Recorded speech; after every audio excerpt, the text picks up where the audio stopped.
반갑습니다. 너무 감격스럽습니다. 감사합니다.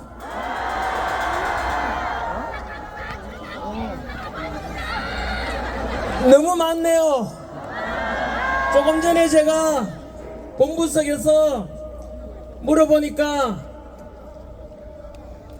대구에서 경찰 추산 52,000명, AI 촬영으로는 18만 명이라 하던데 오늘이 그것보다 더 많다고 합니다. 광주도 너무나 놀라울 정도로 많이 왔었고, 그 광주에 우리가 집회한 직후에 전남대학교, 조선대학교에서도 탄핵반대 시국선언 하던데 그 응답이라 생각해서 너무나 우리 놀이 헛되지 않았구나 생각이 들었습니다.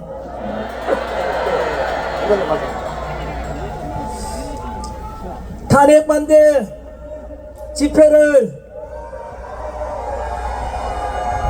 2030이 먼저 이끌었는데 그 뒤로 4050, 6070, 80이 개몽되고, 그리고 이제 조금 전에 보시다시피 전국 대학생들이 같이 일어났습니다.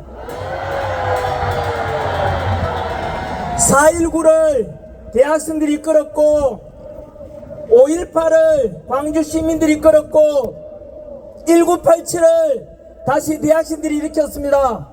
이번 우리 탄핵반대 대한민국 살리기 운동 마찬가지로 2030에서 시작해서 전국 대학생들이 이제 화답하고 전 국민들이 화답할 때가 되었습니다.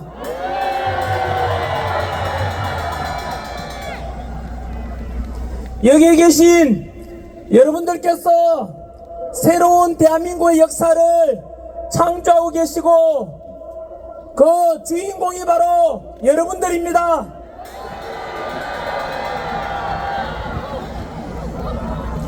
시작하기 전에 우리 큰 누나, 작은 누나, 형님, 여동생 너무 고맙습니다.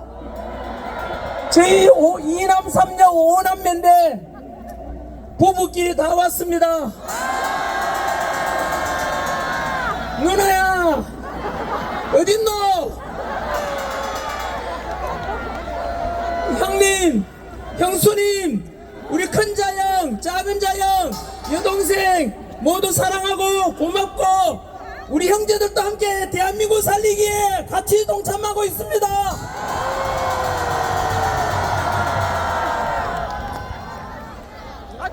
오늘 새벽에 제 연설문을 오늘 마무리하는데 국민들 생각하니까 너무나 눈물이 나서 금식하면서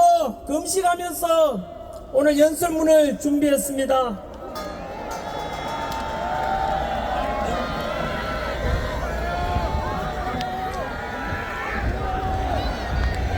전환길은 절대 이름 외치지 말아 주십시오. 여러분들이 주인공이고 저는 여러분들의 머슴입니다.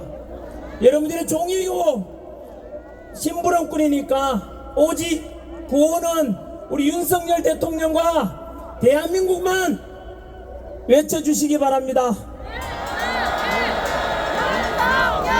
이 장면을 변호인단을 통해서 우리 구치소에 갇혀 계신 윤석열 대통령께서도 보고 계시고 전 국민들도 보고 계십니다. 우리의 함성이 절대로 떼지 않고 윤석열 대통령 살려내고 무너지기 직전에 대한민국 여러분들이 살려내고 계십니다. 시작하겠습니다. I am 크리스찬 전환길입니다. 저는 오늘 제가 믿는 하나님의 말씀이 담긴 이 성경책 속 위에 손을 얹고 기도하는 마음으로 시작하겠습니다. 저는 하나님을 사랑합니다. 그리고 대한민국을 사랑합니다. 이렇게 기독교든 가톨릭이든 부처님을 섬기는 불교든 종교의 자유가 있고 표현의 자유가 있고 오늘 이 자리처럼 수십만 명이 함께 그리고 전국에서 수백만 명이 함께 마음껏 윤석열 대통령 즉시 석방하라.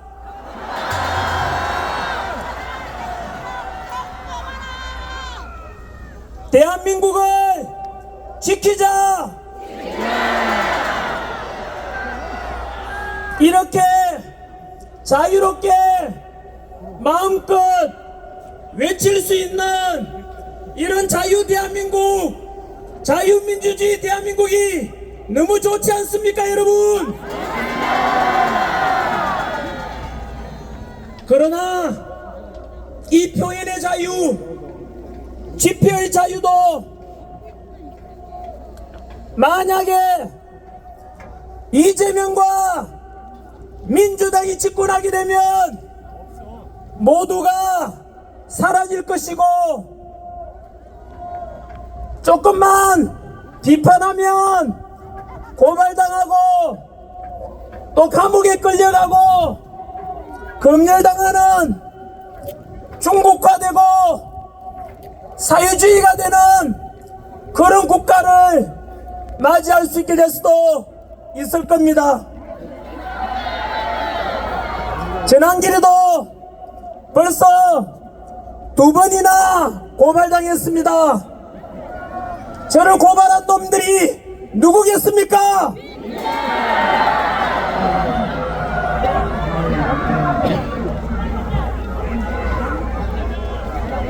이러한 저를 고발하고 마음대로 카카오톡 검열하려고 하고 국민 협박하는 민주당의 입법 폭주 29번의 탄핵과 상상할 수도 없는 예산 삭감으로 대통령을 탄핵시키고 연이어 반발하는 우리 국민들 대상으로 무조건 고소, 고발이 이어지고 공수처와 사법부와 헌법재판소까지 모두 민주당과 한 통속이 되어서 삼권분립이 무너지고 법치가 무너지고 공정과 상식이 무너지는 것을 지켜보면서 이것은 아니다,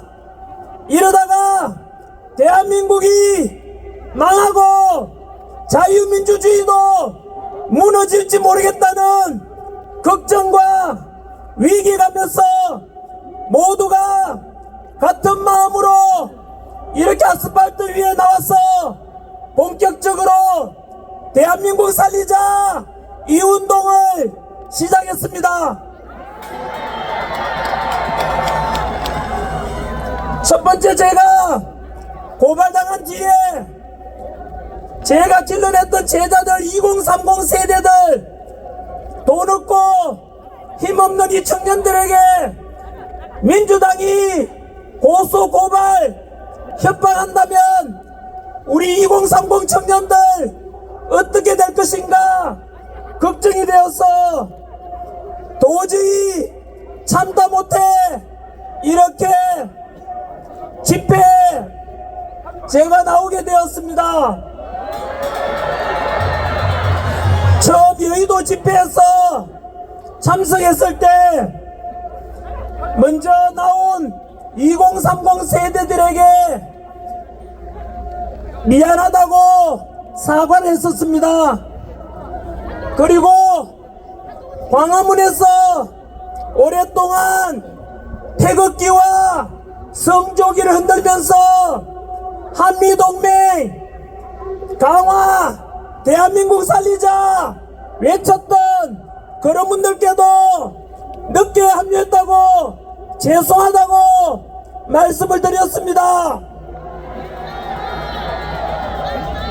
이 펄럭이는 우리 대한민국 태극기와 함께 우리를 함께 지켜주고 있는 미국 성조기를 함께 흔드는 것이 옳았습니다.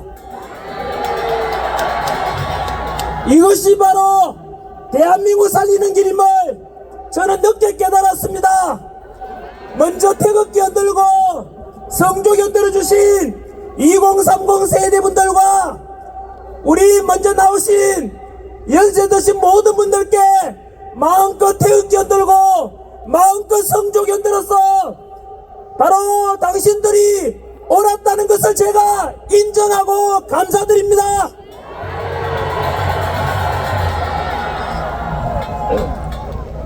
여러분들이 진정한 애국자이고 여러분들이 진정 이 나라의 주인이시고 여러분들이 진정 이 대한민국을 살리는 주인공들입니다.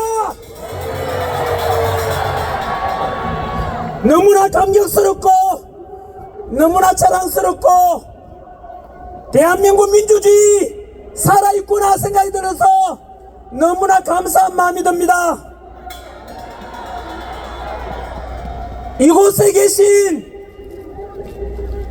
20만 명 가까이 되는 대전 시민들을 포함한 충청도민 여러분, 그리고 대한민국 방방곡곡에서 달려오신 국민 여러분, 동영상으로 지금 실시간으로 수백만 명이 함께 지켜보고 있습니다. 이것을 지켜보고 계시는 우리 국회의원 여러분, 그리고 여기 와 계시는 많은 언론 기자분들, 헌법재판소의 재판관님들, 이렇게 민주당의 잘못을 지적하면서 우리 대한민국 수호하자는 외침을 보고 어떤 생각들이 드십니까? 우리 국민들이 이 추운 영하의 날씨에 이곳에 모인 수십만 목소리가 들리는지요? 한 번 더 묻습니다. 이런 국민들의 모습을 보고 어떤 생각이 드십니까? 당신들은 우리 서민들보다 더 많이 배우고 우리보다 가진 것도 더 많고 우리보다 더 높으신 분들 아니십니까? 그러나 이곳에 모인 우리 국민들, 당신들만큼 잘나지 못하고 당신들만큼 가진 것 없고 당신들만큼 많이 못 배웠습니다마는 이곳에는 보시다시피 연세 드시고 연로하신 분들도 많이 계십니다. 이렇게 비록 가진 것 없고 배운 거 적지만 여기 와서 각자 이익을 얻고자 하는 거 하나도 없이 온전히 애국심 하나로 모인 우리 국민들, 우리 정치하시는 분들 보기에 미안하지 않습니까? 2030 세대들이 무슨 잘못이 있다고 여기에 나와야 됩니까? 다들 먹고 살기 바쁘고 이 주말에 어느 누군들 쉬고 싶지 않겠습니까? 다들 이렇게 추운 날씨에 나와 있는 우리 서민들 보기에 정치하는 분들 부끄럽지 않습니까?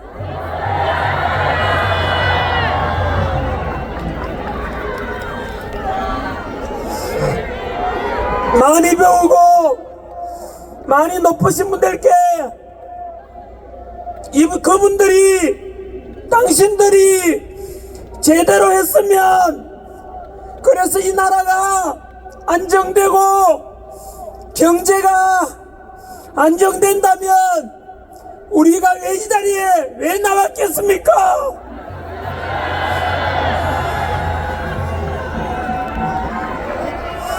부디 정치하시는 분들,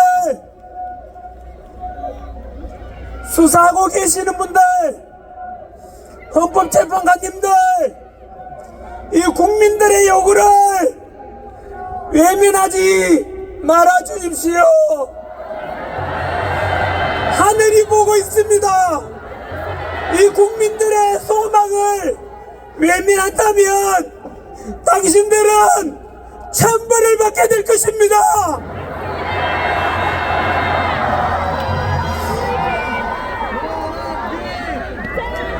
2030 세대 여러분, 그리고 모든 국민 여러분, 오늘은 제가 믿는 하나님의 말씀이 담긴 성경 속에 나오는 이야기를 하나 들려드리고자 합니다. 어떤 나라에서 외적의 침입을 받았어 성읍을 에워쌌고 포위당했을 때, 그런데 그 성 안에서는 흉년이 들어서 사람이 사람을 잡아먹어야 되고 삶아 먹을 만큼 먹을 것이 없어졌습니다. 그런 상황이 되었을 때 한 성문 앞에 버려진 나병 환자 4사람이 있었습니다. 그들은 성 안에 먹을 것이 없게 되니까 당연히 성 밖으로 쫓겨났고 세상 사람들로부터 버림받았고 결국 굶주려서 굶어 죽기 직전에 서로 말하기를, 우리가 어찌하여 여기 앉아서 죽기를 기다리겠느냐, 차라리 우리 맞은편에 있는 저기 있는 곳으로 가자. 만약 그곳에 갔는데 그들이 우리를 죽이면 죽을 것이요, 그 성에도 굶주림이 있으면은 우리가 거기서 죽을 것이요, 만일 우리가 여기서 머무르면 역시 우리가 여기서 죽을 것 아닌가. 그런즉 우리가 가서 적에게 항복하고 그들이 우리를 살려두면 살 것이요, 우리를 죽이면 죽으리라 하고 갔습니다. 그런데 놀랍게도 외적의 캠프에 도착하니 먹을 것과 가축과 모든 재산들을 외적들이 그대로 남겨두고 한 사람도 없이 모두 다 도망가고 없었습니다. 무슨 일이 있었겠습니까? 나병 환자 4사람이 그곳으로 갈 때 하나님께서 큰 군대 소리를 내게 하셔서 그곳 사람들은 수많은 연합군들이 쳐들어오는 줄 알고 모두 도망가고 없었던 것입니다. 바로 하나님의 기적이 일어났던 것입니다. 그 나병 환자들에게 지혜를 주셨던 것입니다. 저 역시 마찬가지로 집회에 나가서 연단에 처음 설교를 할 때 두려웠습니다. 그때 제가 아는 목사님께서 저에게, 선생님 부담도 되시겠지만 담대하십시오. 하나님의 기적을 볼 것입니다. 하나님은 사람의 생각을 뛰어넘어 역사하실 겁니다 라고 말씀하셨습니다. 그런데 실제로 아까 나병 환자들에게 기적이 나타난 것처럼 현재 우리 대한민국에서도 실제로 기적이 일어나고 있습니다. 사실 비상계엄 일어나기 전까지 제가 아는 지식인들, 주변 사람들조차 실제로 우리 대한민국은 이제 끝이 났다, 희망이 없다, 입법부와 사법부가 모두가 한 통속이 되고 좌파 카르텔이 너무 깊이 들어와 있었어.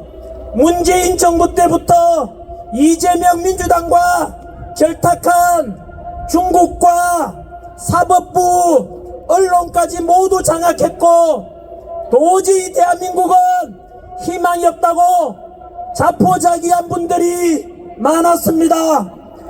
저 또한 먹고 살기 바쁘고 그런 이야기를 들어도 그냥 대수롭지 않게 넘어갔습니다.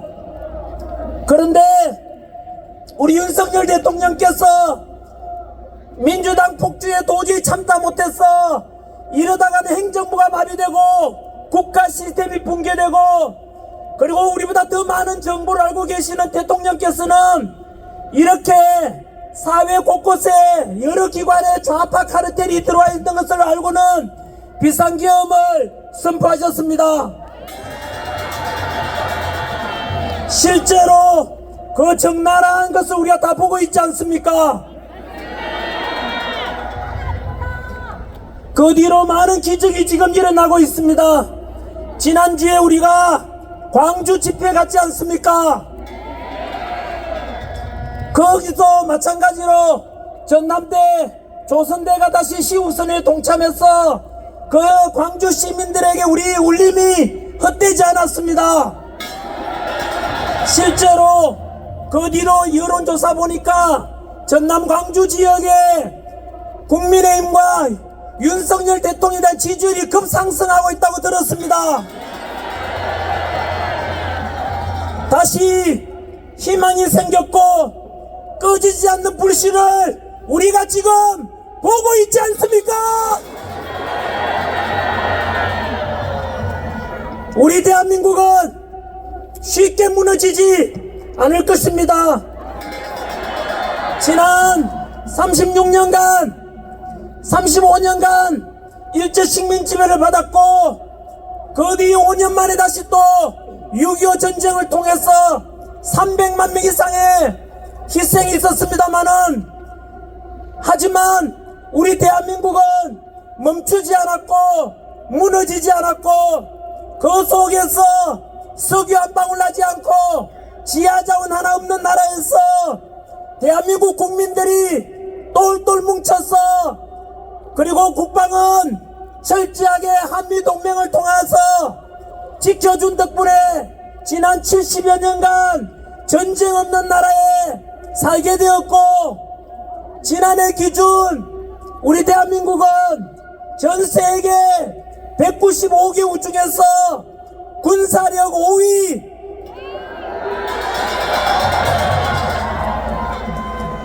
첨단 디지털 제조업 강국 세계 5위, 그리고 우리를 35년간 식민 지배했던 일본을 누르고 지난해 전 세계 국력 6위에 올랐습니다. 한 번 더 강조하고 싶습니다. 일본이 8위고 우리가 일본보다 2개 단위 높은 전 세계에서 국력 6위에 올랐습니다. 이 모든 것이 누구 덕분이겠습니까?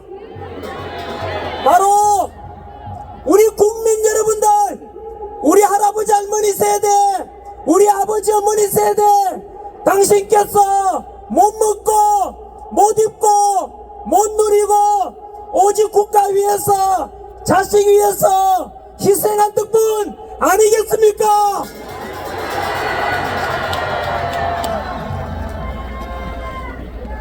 우리 대한민국 국민들은 강합니다.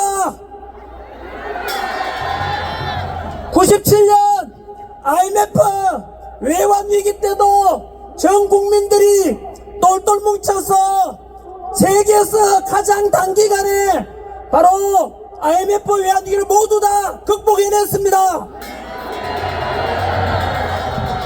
그런 위대한 저력이 있는 바로 우리 국민 덕분입니다.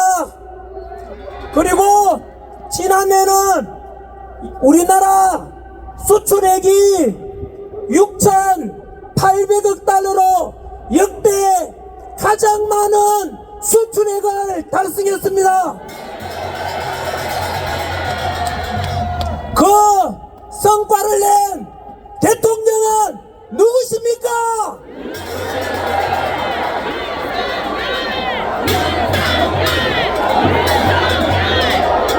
바로 윤석열 대통령이십니다. 우리의 대통령입니다. 우리나라 국가의 원수입니다.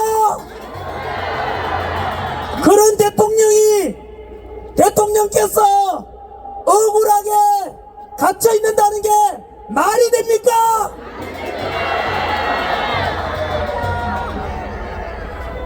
이런 위대한 대한민국, 위대한 국민 이룩한 우리 대한민국이 지금은 민주당과 중국과 북한과 결탁한 이런 세력들에 의해서 무너지기 직전입니다, 여러분.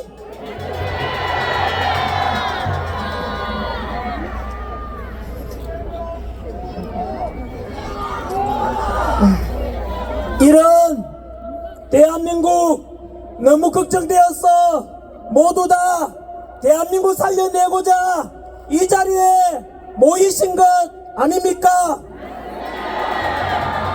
현재 우리나라는 전 세계가 이렇게 급박하게 돌아가고 있는데도 불구하고 우리 윤석열 대통령은 갇혀 계시고 국무총리도 없고 안보 책임 국방부 장관도 없고 치안 안전 담당 행안부 장관도 없고 경찰청장도 없는 게 현실입니다. 이런 속에서도 저 민주당은 탄핵 2연속이며 국가와 국민은 안중에도 없습니다.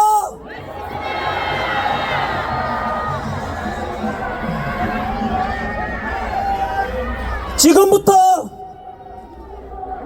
민주당이 국민을 얼마나 배신했는지, 과연 민주당이 대한민국 정당이 맞는지 국민 배신 10조를 발표하겠습니다. 민주당의 국민 배신 1조. 민주당은 우리 윤석열 대통령이 취임하기 직전부터 시작해서 지금까지 총 178회에 달하는 대통령 퇴진 탄핵을 주장해 왔습니다. 심지어 윤석열 대통령이 국가의 원수로서 행정부 수반으로서 국회 연설하러 갔는데 민주당은 아예 본회의장을 빠져나가 버렸습니다. 두 번째 갔을 때는 본회의장 앞에서 피켓 들고 대통령 퇴진을 주장했습니다. 여러분, 미국을 보십시오. 공화당이든 민주당이든 대통령이 국회에 연설하러 가면 이 당 저 당을 떠나서 최소한 박수 쳐주고 응원하는 것이 최소한 국회의 품격이고 국격이며 그것이 바로 최고 대통령을 존중하는 것 아니겠습니까? 그런데 우리 민주당은 우리 민주당이라 하지 않겠습니다. 저 민주당 놈들은 우리 윤석열 대통령 국민이 뽑았지 않습니까?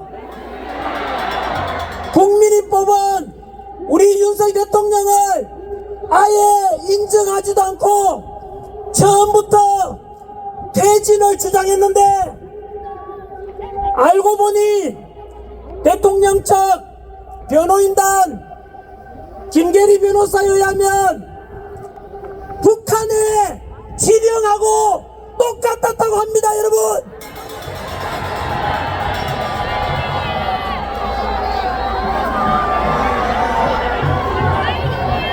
민주당과 민주당 지지하는 분들께 묻습니다. 과연 이러한 민주당의 지시 정말로 대한민국 정당으로서 할 짓입니까? 응답하라! 민주당의 국민 배신 2조, 헌정사상 유례없는 29번의 탄핵으로 행정부를 마비시키고 국가 시스템을 무너뜨리려고 했고, 그 연장선상에서 대통령, 국무총리 탄핵, 지금은 탄핵에 대행의 대행바주도 탄핵하려고 하지 않습니까? 29번의 탄핵 중에서 감사원장에 대한 탄핵 사유가 무엇인지 아십니까? 주한미군 사드 배치 현황 1급 군사 기밀을 유출하여 중국 측에 넘겨준 문재인 정권의 정의용 안보실장의 간첩 행위에 대해서 감사를 하려고 하자 민주당이 감사원장을 탄핵시켰습니다. 간첩을 잡으려고 하는데, 그 간첩을 잡으려는 감사원장을 탄핵시켰다는 말은 과연 민주당은 간첩당입니까? 도대체 민주당은 대한민국의 정당이 맞는지 응답하라! 민주당의 국민 배신 3조, 민주당의 29번의 탄핵 중에서 검사들을 탄핵시켰습니다. 범죄자를 잡는 것이 검사들의 역할인데, 검사를 탄핵시켰다는 말은 민주당이 범죄 조직이라는 뜻입니다. 심지어 법무부 장관 탄핵시킨 사유가 무엇인지 아십니까? 이재명 꼬라봤다고 탄핵시켰습니다. 여러분, 이런 민주당 하는 짓거리가 과연 대한민국 정당 맞습니까?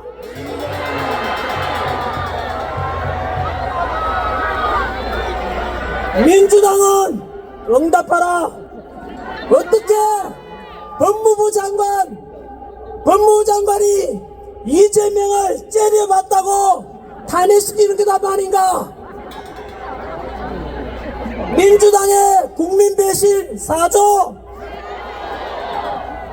비상계엄 선포 직전에 다들 알다시피 민주당에서는 행정부를 마비시키고자 하는 예산 삭감 너무나 충격적이었습니다. 그 중에서 대통령 특활비 82억을 빵원으로 만들었습니다. 문재인 때는 대통령 특활비가 90억이 넘었는데 윤석열 대통령 82억을 빵원 만들었다는 것은 대통령을 내쫓고 행정부를 마비시키기 위한 것이었습니다. 뿐만 아니라 이곳에 우리를 지켜주고 계시는 경찰관분들 너무나 감사합니다. 경찰관들의 처우 개선을 위해서 경찰 특활비 기타 보조비도 빵원으로 만들었습니다. 검찰 특활비도 500여 원인데 빵원 만들었습니다. 그리고 군 장병 여러분들의 사기 진작을 위해서 초급 간부 역시 100매덕 되는 금액 전부 다 삭감시켰습니다. 우리나라를 지켜주고 계시는 군 장병 여러분, 경찰 여러분들, 검사 여러분들, 민주당이 과연 여러분들 편인지 아닌지, 민주당 여러분들 편인지 예산을 반영해서 경찰, 군장병 처우 개선하고자 하는 윤석열 대통령이 여러분 편인지 응답해 주십시오.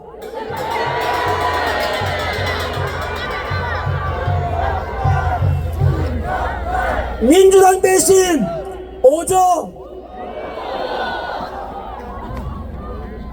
민주당에서는 12.3 비상계엄 직후부터 처음부터 내란 흡수계로 하고 덮어씌우면서 그 당시 국회에서 탄핵 가결시킬 때 기억나십니까? 김어준 주장한 한동훈 사살조라고 부추기고 급박하면서 대통령을 탄핵시켰지 않습니까? 하지만 그거 어떻게 됐습니까? 가짜 뉴스 아닙니까? 그뿐만 아닙니다.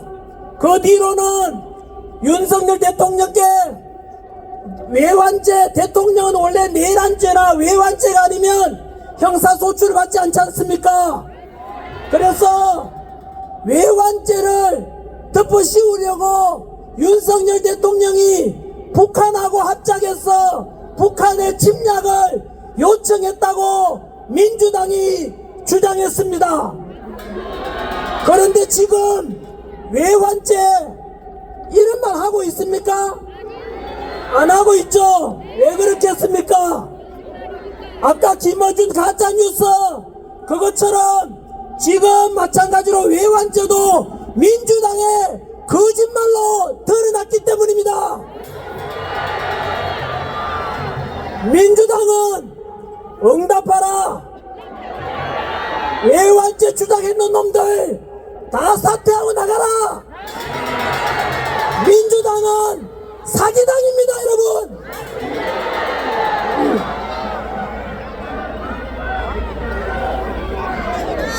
민주당 배신, 민주당의 국민 배신 6조. 지금은 내란이라고 또 현수막 내걸고 덮어씌우고 있지만 국민 여러분들께서 이제 똑똑히 봤지 않습니까? 내란죄라고 했는데 그 주장한 놈들 현재 헌법재판소에서 국회에서 정언하면서 거짓말하고 짜고 친 것이 다 드러났지 않습니까? 내란죄 관련해서 군인들을 김병주 의원이 탄핵 직후에 따로 불러가지고 리허설도 하고 회의에서 거짓말로 짜맞추기 해서 곽종건 특전사령관 회유한 것이 드러났지 않습니까? 홍장원 국정원 차장 거짓말 메모 또 역시 거짓으로 드러났지 않습니까?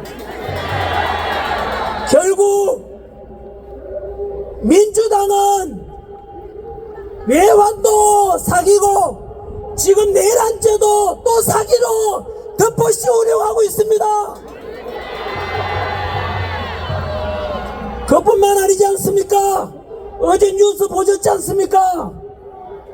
아까 장동혁 의원께서도 말씀하시던데 공수처가 이상하다고 했는데 실제로 공수처에서는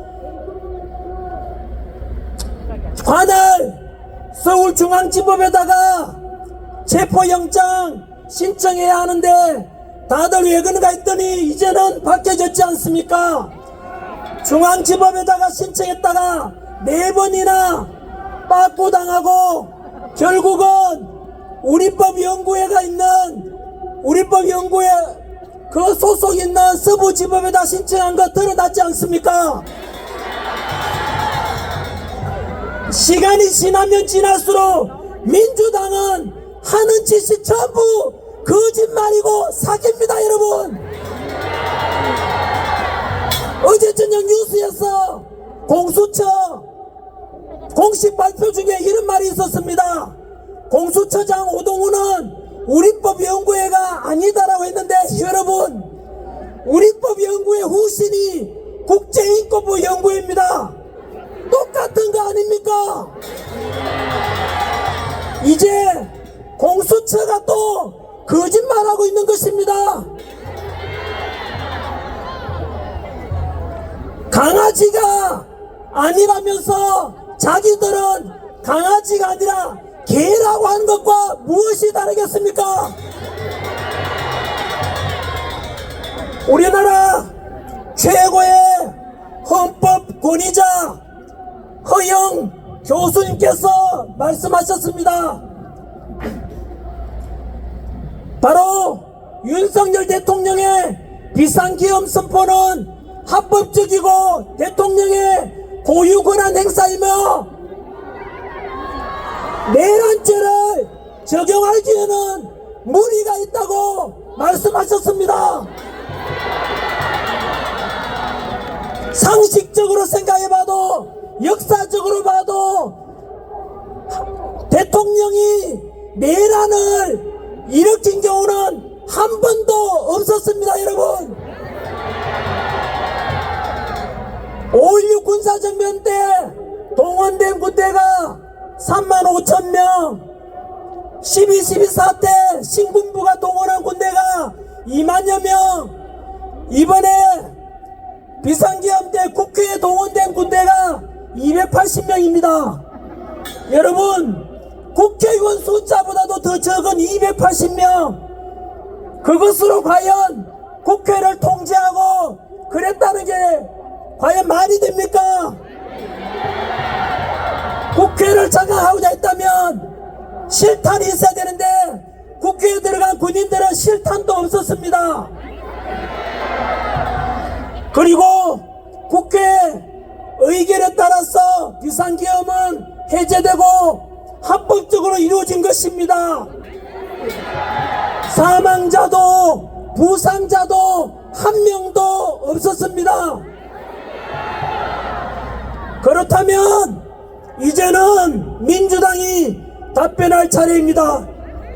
대통령께서는 합법적으로 대통령 고유 통치권으로서 우리가 알다시피 민주당 행하는 행정부와 국가 시스템을 마비시키려고 하는 이 짓거리들을 보면서 어쩔 수 없이 국민들에게 알리고자 비상계엄을 선포했던 것입니다.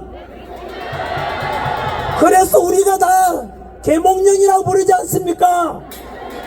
법위로 일어난 일들 다 알고 있지 않습니까?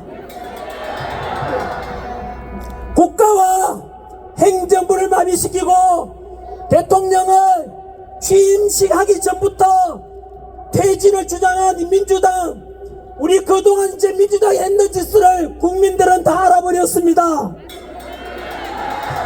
그 결과 대통령 지지율은 비상계엄 선포 당시에 10% 되었는데 마의 벽 40% 넘었고 지금은 50% 넘었지 않습니까?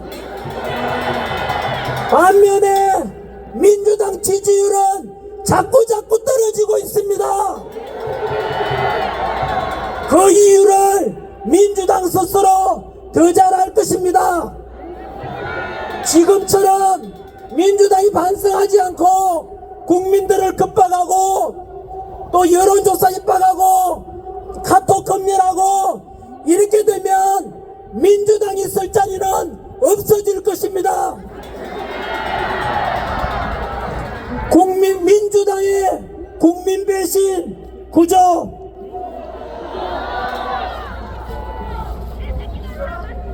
민주당을 지지하셨던 국민 여러분, 그리고 70년대 80년대 독재에 맞서서 민주화운동 했던 분들께서 답변하십시오. 민주당에서는 자기들 비판하는 거 입들만 하겠다고 국민들 대상으로 카카오톡 검열 협박을 했습니다. 그리고 민주당 비판하는 사람들 역시 협박하기 위해서 유튜브, 젊은 유튜버들도 역시 고발했습니다. 여론조사 기관이 민주당에 불리하게 나오자 민주당이 여론조사 기관을 또 협박하고 있습니다. 민주당 지지했던 분들, 7, 80년대 민주화운동 했던 분들, 우리가 민주화운동 했던 것이, 민주당 지지했던 것이 지금 하고 있는 민주당이 하는 이런 표현의 자유를 막고 국민을 협박하는 것이 과연 민주화의 모습 맞습니까? 지금 민주당은 더불어민주당이 아니라 민주를 빼고 더불어 독재당입니다. 더불어 협박당입니다. 더불어 사기당입니다. 민주당의 국민 배신 10번째입니다. 민주당의 국민 배신 10조. 이재명이 그저께 앞으로 민주당은 중도 보수당이다라고 주장했습니다. 국민 여러분, 그것을 과연 믿는 바보가 있습니까? 입만 열면 거짓말입니다.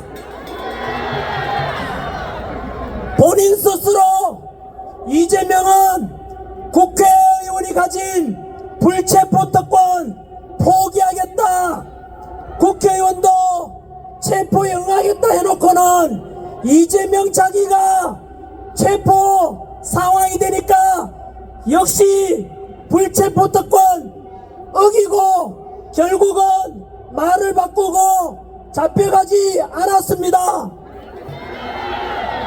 함께 여행 갔어, 함께 골프 친 사람도 모르겠다고 거짓말합니다. 박근혜 대통령을 존경한다고 하니까 진짜 존경하는 줄 알더라, 이렇게 말했습니다. 여러분, 이게 과연 사람의 말이 맞습니까? 이거 김일성이가 제일 잘했던 게 거짓말 아닙니까? 북한 동포들 보십시오. 공산당 좋다고 거짓말했다가 지금 북한 꼴 보십시오.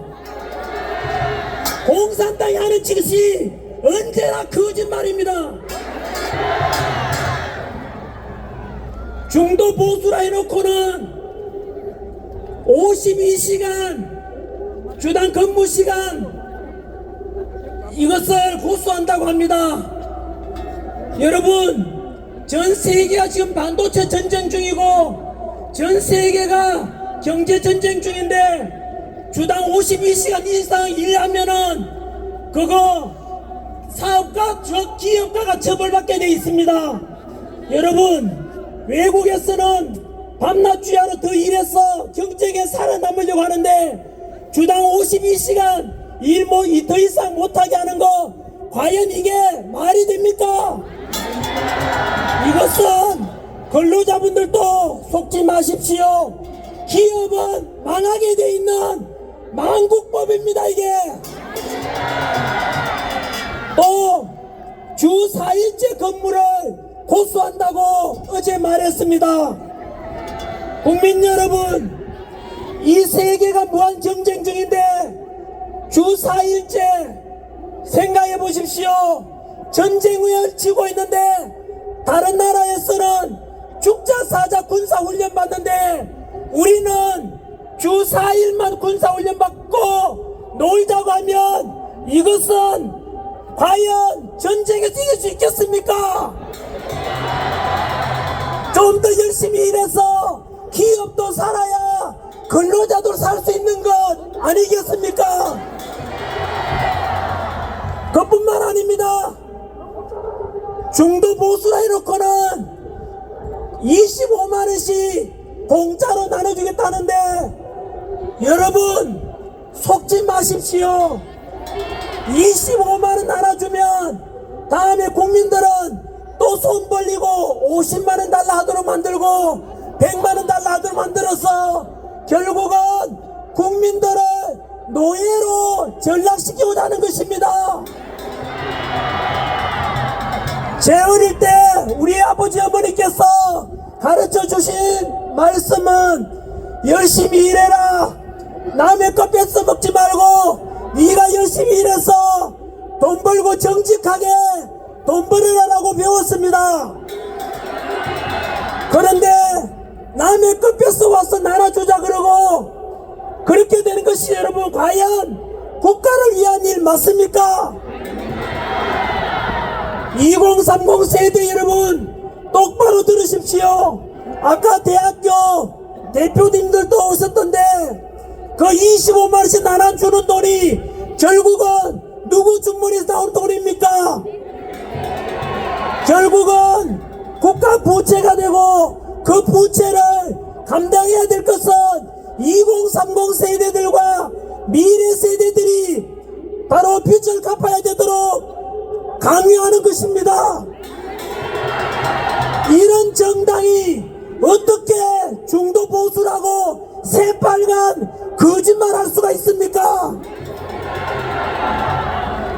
말은 중도 보수라 했지만 실제로는 중국과 협력하고 북한과도 비슷한 정책을 펴는 민주당은 극좌파당입니다.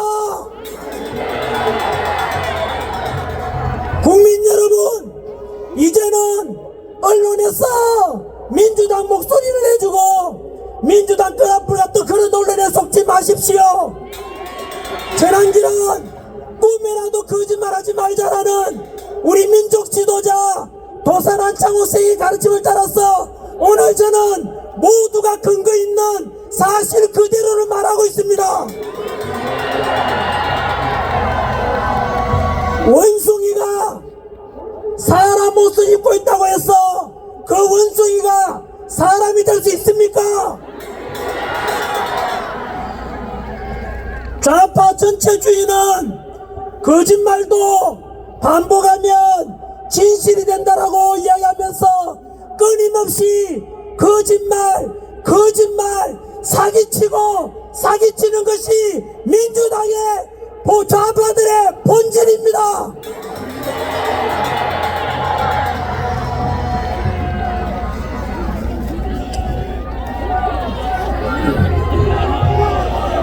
국민 여러분, 2030 세대 여러분, 흔히 요즘 하이브리드 전쟁이라고 윤석열 대통령께서도 말씀하셨습니다. 비상계엄 선포한 이유 중에 하나가 반국가 세력들을 척결하기 위함이라고 말씀하셨습니다. 솔직히 저는 하이브리드 전쟁 그리고 반국가 세력에 대한 척결하고 말씀하셨을 때 솔직히 좀 심한 말씀 아닌가 고개를 갸우뚱했었습니다. 그런데 그 뒤로 일어나는 일들을 알게 되고 개몽되면서 우리 대한민국 안에 얼마나 좌파 세력들이 깊이 들어와 있는지를 알고 난 뒤에 그래서 윤석열 대통령께서 역시 반국가 세력이라 한 말에 대해서 저는 진실로 알게 되었습니다. 흔히 오늘 우리가 집회에 나온 이유가 단순한 윤석열 대통령 석방과 대통령 직무복귀 그것만을 위해서 나온 건 아니지 않습니까? 2030 세대 여러분, 그리고 국민 여러분, 지금 우리 대한민국은 전쟁 중에 있습니다. 그래서 우리가 집회에 지금 나와서 탄핵 반대를 주장하는 것은 단순한 좌파, 우파의 문제도 아니고 진보, 보수의 문제도 아닙니다. 그럼 무엇이란 말입니까? 우리가 흔히 말하기를 윤석열 대통령께서는 하이브리드 전쟁이라고 말씀하셨고, 또 다른 표현으로는 대한민국 체제가 유지되느냐, 대한민국이 붕괴되느냐, 체제 전쟁 중에 있습니다. 초한전이라고 불려집니다. 초한전이 무슨 뜻이냐면 한계를 초월한 전쟁이 뜻입니다. 우크라이나, 러시아 전쟁처럼 군사력으로 싸우는 전쟁도 있는데 그 군사력 이외에 일어나는 다른 방법으로 상대방 국가를 점령하고 체제를 붕괴시키는 것이 바로 한계를 초월한 전쟁, 초한전이라고 부릅니다. 무슨 소리냐고요? 여러분, 지금부터 저는 중국이 우리 대한민국을 무너뜨리고 중국이 제 홍콩처럼 우리 남한을 제2의 홍콩으로 만들고 사회주의 체제를 집어넣고 우리 대한민국, 자유 대한민국을 붕괴시키려는 그 현실 자료들을 역시 그대로 말씀드리겠습니다. 단순 비교를 한다면 대한민국 인구가 5천만인데 중국 인구가 15억으로 우리보다 인구가 30배가 많습니다. 국토 면적은 남한보다 중국이 무려 95배가 넓습니다. 거꾸로 말하면 우리나라는 인구로 치면 중국의 30분의 1밖에 되지 않고 국토 면적은 거의 100분의 1밖에 되지 않는 나라입니다. 이런 거대한 중국이 사실상 우리 사우스 코리아 남한을 점령하기 위한 초한전이 이미 시작되었고 너무나 많이 진행되고 있습니다. 초한전 1조부터 지금부터 7조까지 말씀드리겠습니다. 초한전 1조,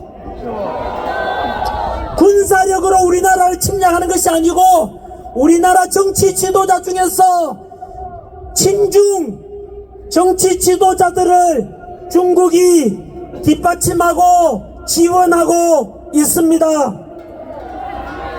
대한민국에 그럼 누가 중국 말을 듣고 친중 정치인인가? 다 알다시피 문재인 정부 때 우리 원자력 발전 폐쇄하고 중국에서 수입해온 태양광 완전히 민주당이 한 짓 아닙니까? 여러분, 원자력을 붕괴시키고 태양광으로 바꾸고 중국에게 에너지를, 전기를 의존하게 만드는 것은 우리나라가 원자력을 통해서 나오는 플루토늄 추출해서 핵을 만들 수도 있기 때문에 그것을 원천적으로 방어함으로 해서 중국한테 절대로 위협이 되거나 도전하지 못하도록 하기 위한 중국의 속임수였습니다. 이재명 대표는 중국한테 너무 많이 들어서 이제 익숙하지 않습니까? 중국으로 감사하다, 고맙다, 쇠쇠라고 이야기하지 않습니까?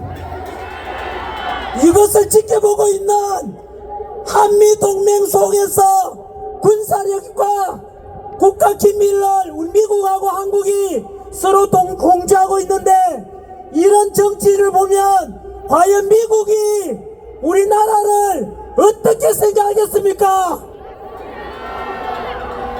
얼마 전 우원식 민주당 아닙니까? 국회의장이 중국 시진핑을 만나러 갔습니다. 현재 우리나라 대통령께서는 구치소에 갇혀 계시는데 서희 국가 서열 2위라 볼 수 있는 국회의장이 미국 대통령 취임식에는 못 가고 어떻게 시진핑을 자기 마음대로 만나고 도대체 무슨 이야기를 나누고 무엇을 넘겨주고 있는지를 국민들은 의구심이 들지 않겠습니까? 바로 이러한 친중 정치인들을 끌어들여서 우리나라의 정치와 국민들을 중국식으로 주입시키고자 하는 것이 첫 번째 초안전 1조였고, 초안전 2조, 지난 2024년 지난해입니다. 삼성전자의 임원과 연구원 두 사람이 삼성전자의 20나노급 D램 반도체 생산에 필요한 700여 개 단계의 공정정보를 유출하였으며, 유출된 기술의 경제적 가치는 약 4조 3천억 원으로 추산되며, 이는 삼성전자가 해당 기술 개발에 투입한 비용과 맞먹는 규모라고 합니다. 지난 2018년부터 2022년까지 5년 동안 총 95건 피해액이 무려 23조 원이랍니다마는 많게는 수백조 원의 경제적 가치를 중국으로 넘겨줬다고 합니다. 그런데 이들에 대한 처벌은 너무나 가벼웠습니다. 왠지 아십니까? 지난해 부산에 정박 중인 미국 항공모함 중국 유학생이 드론으로 촬영하다가 걸렸습니다. 실제로 중국 유학생이라 했지만 수사 과정에서 드러났지 않습니까? 포렌식으로 수사해보니까 항공모함만 찍은 것이 아니고 평택 미군 기지와 국정원까지도 모두 다 촬영했고, 하지만 여러분, 이 간첩에 대해서 처벌할 수 없었습니다. 왠지 아십니까? 지난해 간첩죄를 개정해서 중국인이든 외국인이든 우리나라 국가기밀 빼가고 첨단 기술 유출시키는 이런 범죄에 대해서 간첩죄를 적용하자고 했는데 민주당이 반대했습니다. 민주당은 다시 응답해야 되고, 민주당 지지했던 국민 여러분, 그리고 민주화 운동했던 분들께서 답변하십시오. 민주당이 간첩죄 개정을 반대했습니다. 민주당은 왜 간첩죄 개정을 반대했는지, 진정으로 민주당은 간첩을 비호하는 당 아닙니까? 이런 간첩을 비호하는 당에게 어떻게 지지할 수 있습니까?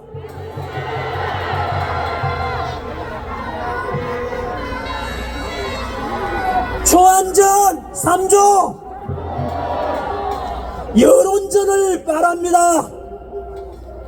전환길 뉴스만 뜨면, 카카오 다음에 가오면 댓글이 욕설밖에 없습니다. 저도 솔직히 이야기는 많이 들었고 요즘 저한테 이메일로 너무 많이 옵니다. 중국인들 화교들이 여론전에 동원되고 있다고 저는 믿지 않았습니다만은 이제는 자료로서 다 밝혀졌습니다. 혹시 여러분 우마오당 다음에 검색 한번 해보십시오. 우마오당이라고 들어보셨습니까? 우마오당은 중국 정부에서 온라인 여론을 통제하고 친정부적 의견을 확산시키기 위해서 중국 정부에서 우마오당이라 해서 불리는 댓글 부대를 운영하고 있는데, 미국 하버드 대학 발표에 의하면 적게는 수백만 명, 많게는 4천만 명이나 된다고 합니다. 우리나라 인구가 5천만인데 중국 인구가 중국의 댓글 부대 여론 조작하기 위한 사람들만 무려 4천만 명이라고 합니다.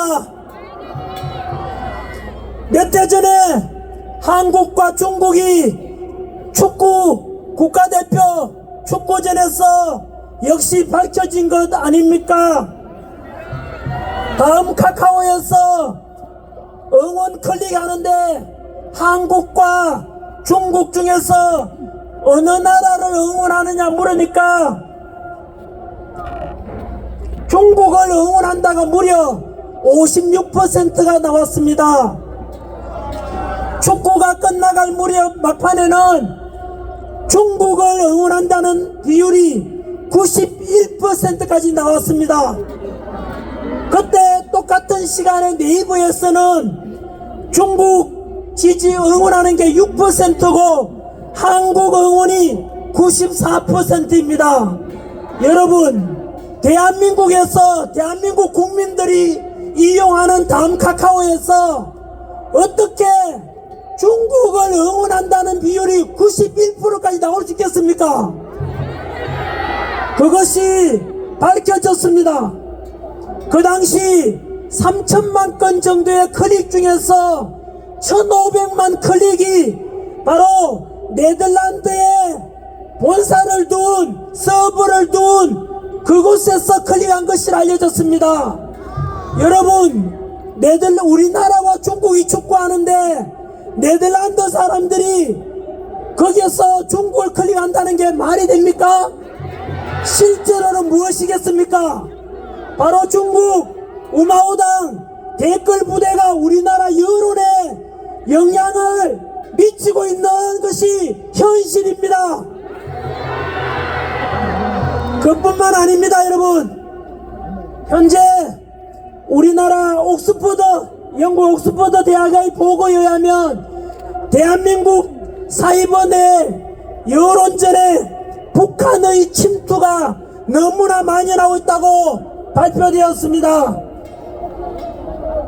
북한도 전 세계 댓글 부대 4위로 알려져 있을 만큼 우리 남한에 너무나 많이 댓글 부대나 여론에 영향을 미치고 있습니다. 지난해 챗GPT에 활용해서 댓글 달라고 명령하면 자동으로 댓글이 달려진 것도 많습니다.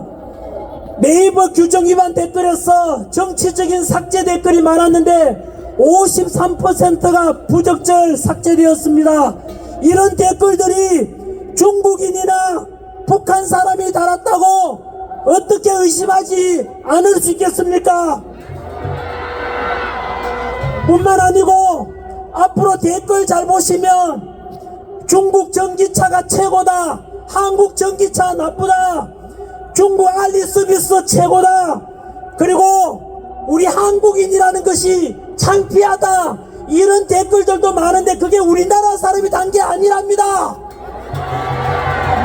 또 남자가 여자를 욕하고 여자가 남자를 서로 비하하고 남녀 갈라치기 이렇게 유도하고 세대 간의 갈등을 유도하는 글들이 실제로 중국의 지식도 너무나 많다고 합니다. 결국은 이것이 바로 초안전입니다. 여러분, 우리 국민들 여론을 조장하는 것입니다. 지금 이것은 제가 확인한 자료는 아닙니다만 이게 추측입니다만은 우리가 뉴스 보면 다음 카카오 때 뉴스 보면 민주당 뉴스가 항상 위에 올라가고, 그리고 댓글들 보면은 거의 민주당 지지하는 이런 댓글이 많은데, 그거 역시 우리 국민의 뜻하고는 전혀 반대 의견이 너무 많습니다. 그래서 깨어있는 우리 국민들도 이제 중국인들한테 밀리지 않도록 적극적으로 국민 댓글 여론에도 여러분 참여해야 될 것입니다. 행동하지 않는 자의 양심은 누구 편입니까? 행동하지 않는 자의 양심은 악의 편이라고 이야기했습니다. 우리나라를 우리가 지켜야 됩니다, 여러분. 아까 말씀드린 대로 하버드 대학 발표해야 한 것입니다. 중국 우마오당 댓글 부대가 많게는 몇만 명이라고요? 4천만 명, 4천만 명입니다. 우리가 경계를 안 할 수가 없습니다. 초안전 4조 선거 개입 가능성입니다. 얼마 전에 캐나다 정부에서는 공식적으로 발표했지 않습니까? 중국이 캐나다의 선거에도 공식적으로 개입했다고 발표했습니다. 여러분, 중국이 왜 우리나라에 눈을 돌린지 아십니까? 처음에는 중국이 대만을 점령하려고 생각했는데, 대만은 2014년 홍콩이 중국으로 바뀌면서 반환되면서 그 홍콩에서 일어난 일들을 대만 사람들이 다 지켜봤습니다. 바로 홍콩은 중국이 차지하면서 친중 정치인들을 보내고 임명하고, 그리고 친중법이 만들어지면서 홍콩이 점점 중국으로 예속화되어 갈 때, 그 당시 홍콩 사람들이 무엇 했습니까? 노란 우산 들고 수십만 명이 나서서 홍콩을 지키고자, 홍콩의 자유를 지키자 했지만 이미 늦었지 않습니까? 그 뒤로 지금 홍콩 가보십시오. 예전에 홍콩 여행 가신 분들 화려한 홍콩 거리는 이제 어두컴컴해졌고, 홍콩 가서 택시에서 시진핑 어쩌고저쩌고 말만 해도 다들 단속당하는 게 홍콩 현실이 되었습니다. 그것을 지켜보던 대만 사람들이 뭐 했는지 아십니까? 선거제도를 바꿉니다. 뭐 했느냐면, 지금 대만의 선거제도는 그 자리에서 투표하고 선거 참관인들이 보는 가운데서 그 자리에서 수개표까지 다 이루어집니다.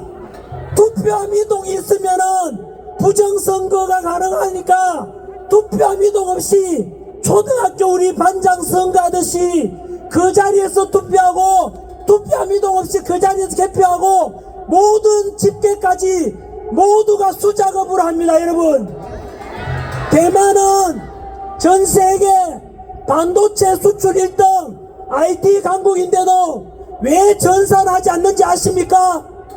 바로 전산하게 되면 해킹이나 전산 조작을 통해서 외부 개입, 중국 개입의 가능성을 원천적으로 차단해야 된다는 선거가 얼마나 중요한지 보여주지 않습니까?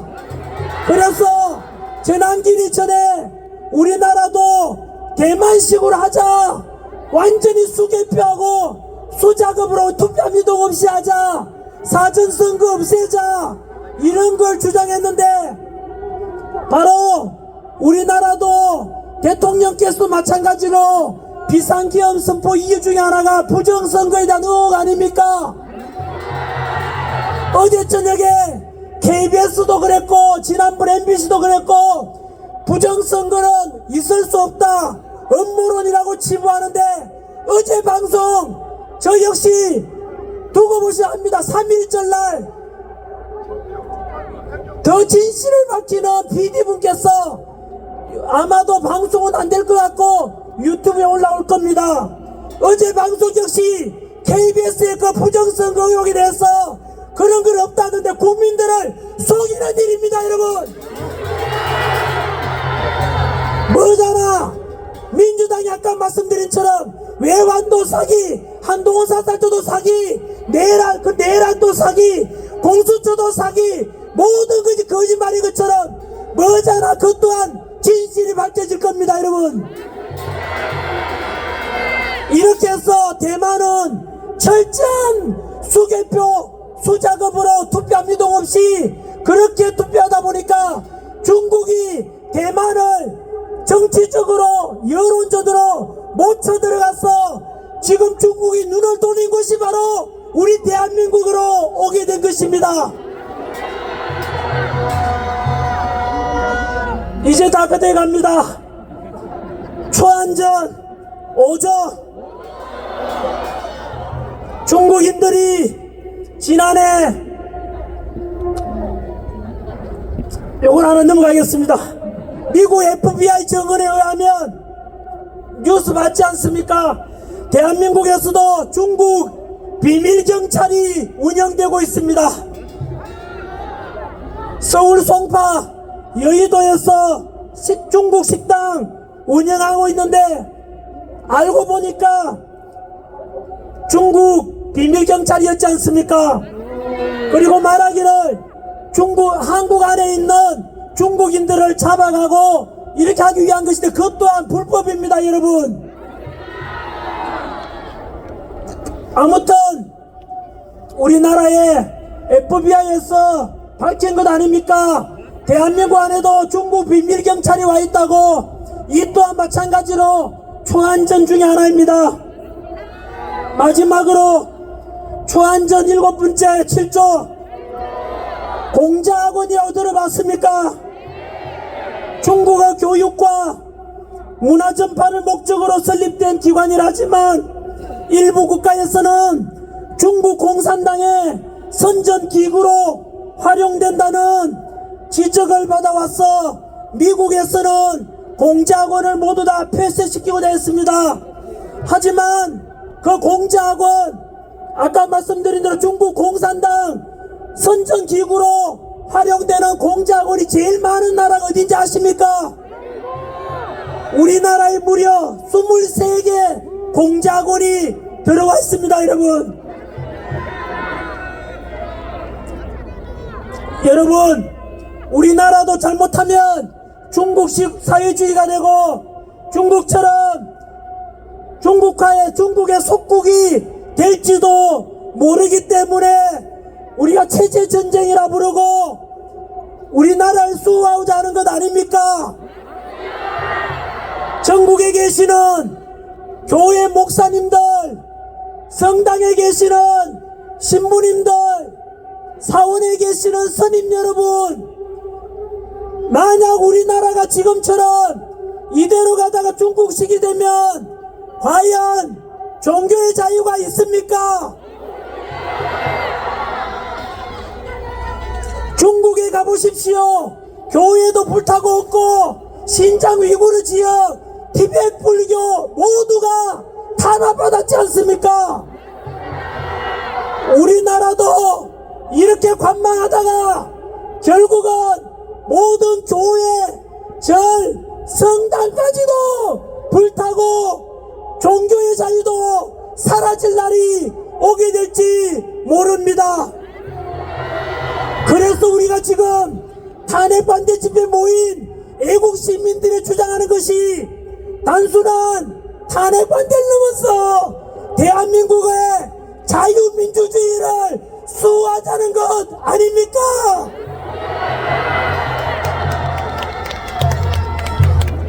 이제 끝맺도록 하겠습니다. 현재 대한민국의 가장 중요한 것은 헌법재판소의 대통령 탄핵 심판이 될 것입니다. 불리한 재판관, 불리한 재판소, 우리 국민 5천만이 다 속았지 않습니까? 헌법재판소는 너무나 권위가 있고 헌법재판관들은 헌법과 법률에 따라서 심판할 줄 알았는데 지금 일어나는 일들 우리 다 봤지 않습니까? 불리한 재판관 문영배, 수많은 문제점이 있지만 역시 우리 법연구회 중에서 제일 왼쪽에 있다고 했으니까 가뜩이나 진보 좌파적인 우리 법연구회인데 그 중에서 본인은 가장 왼쪽에 있다는 말은 극좌파라는 뜻입니다.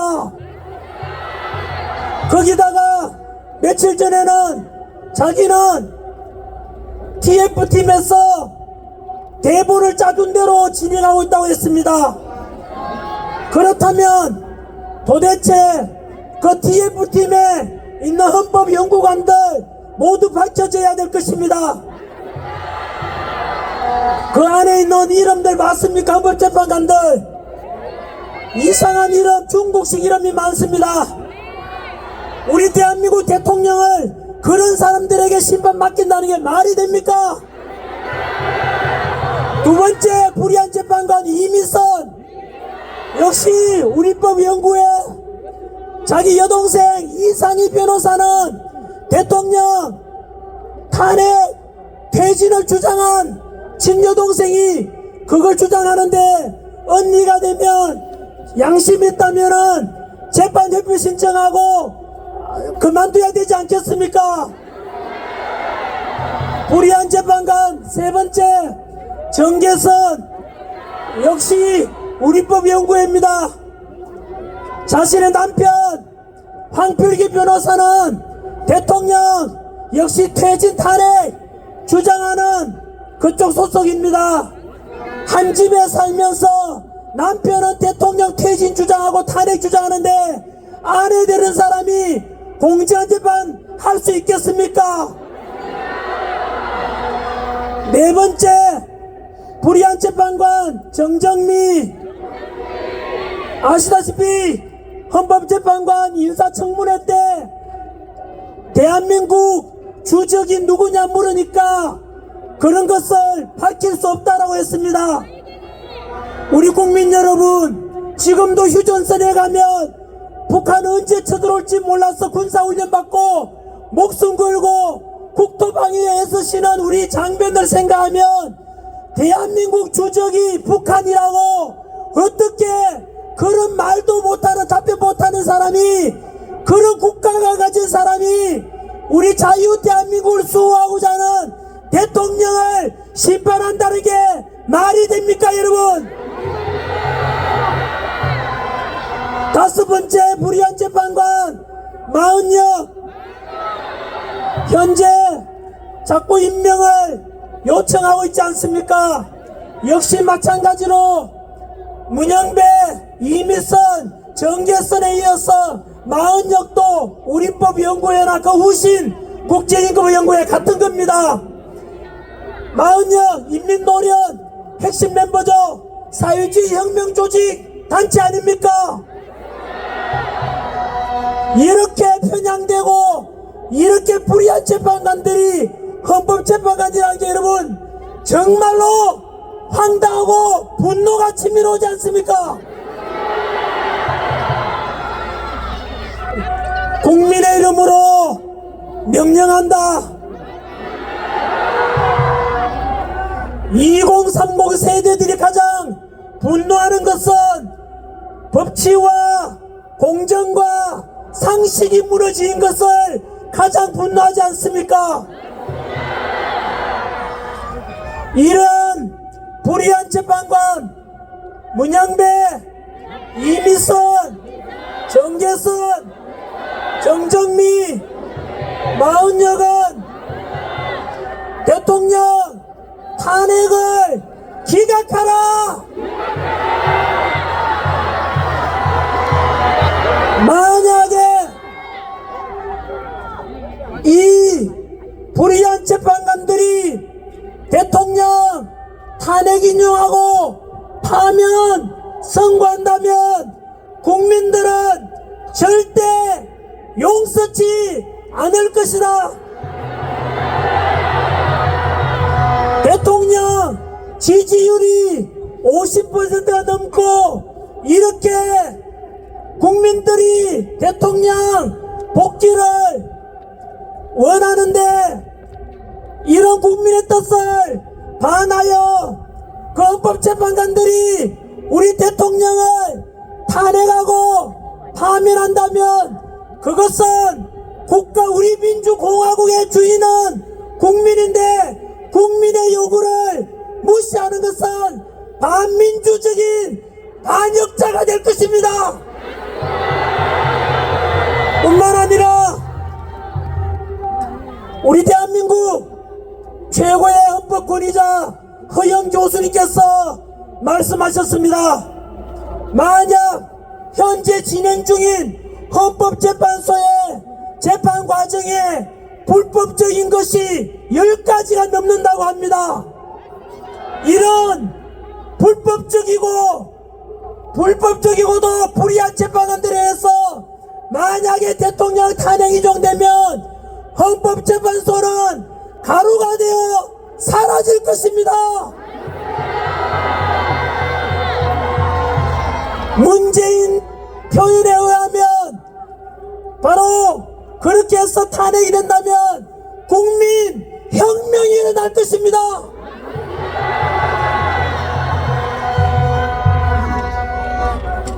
어둠은 빛을 이길 수가 없고 거짓은 진실을 이길 수가 없다고 했습니다. 우리는 오직 진실되고 우리는 오직 빛을 향한 이야기 아닙니까?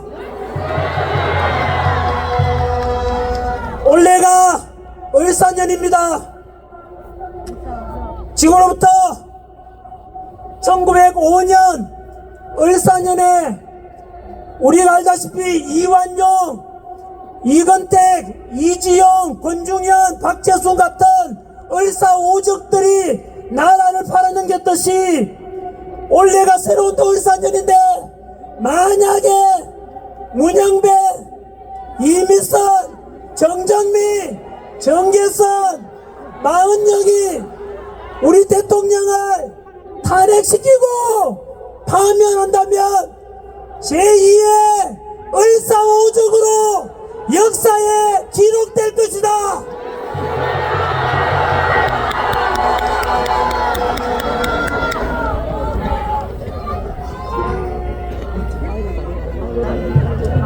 국민 여러분, 이재명이 얼마 전에 말했습니다.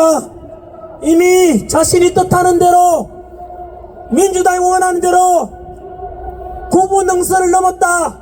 이 말은 벌써 90%가 자기들이 뜻하는 대로 공수처, 사법부, 헌법재판소까지 다 장악했다는 뜻이 될 것입니다.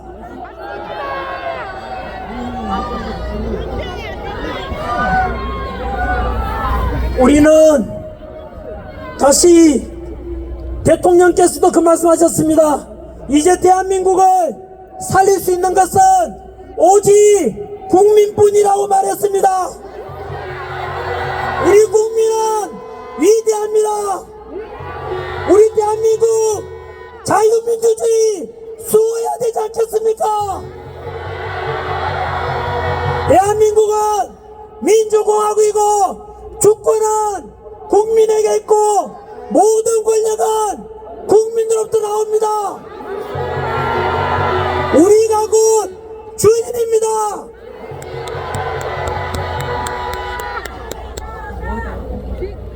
이제 진짜로 마무리하겠습니다.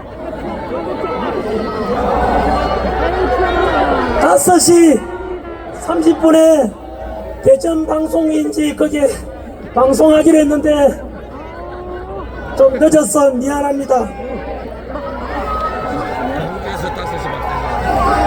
마지막으로 플라톤이 말하기를 정치를 외면한 가장 큰 대가는 가장 저질스러운 인간들에게 지배를 당하는 것이라고 했습니다. 우리 모두 정치에 관심을 더욱더 가지고 대한민국을 우리 국민들이 직접 이끌어가면 됩니다. 도선 한창호 선생님께서는 청년이 죽으면 민족이 죽는다고 했습니다. 우리 나이 드신 분들, 우리 대한민국 살리고자 2030 세대들이 먼저 나오고 전국 대학생들이 시국선언해서 모두 대한민국 살리자 동참하는 거 보니까 너무 든든하지 않습니까? 우리 대한민국 절대 무너지지 않을 것입니다. 2030 세대들 믿습니다. 든든합니다.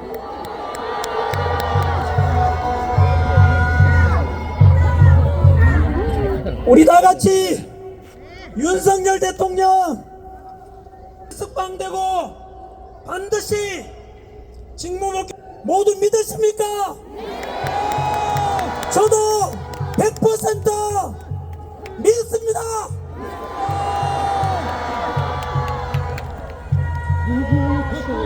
우리 국민들이 대통령을 살려낼 것입니다. 우리 국민들이 자유민주주의 대한민국을 지킬 것입니다. 다 같이 애국가 한번 부르면서 마치도록 하겠습니다. 아이고 가구주에서 부산을 오해물과 백두산이 마르고 닳도록 하나님이 보호하사 우리나라 만세 무궁화 삼천리 화려강산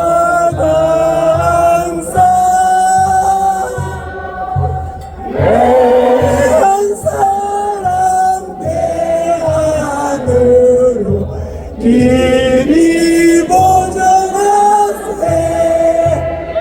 윤석열 대통령님 사랑합니다.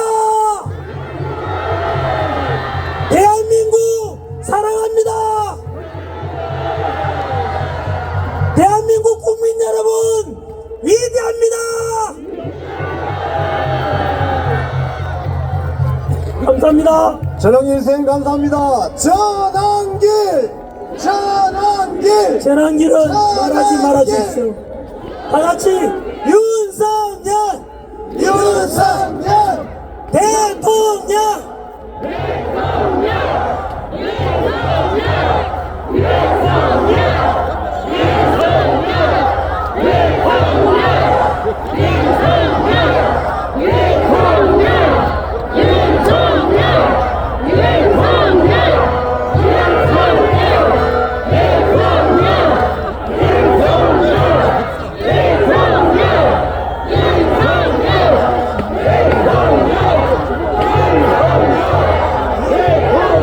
네 감사합니다 여러분. 헌법재판소 규탄 구호와 들어가겠습니다. 김복연 목사님이십니다. 존경하는 애국 시민 여러분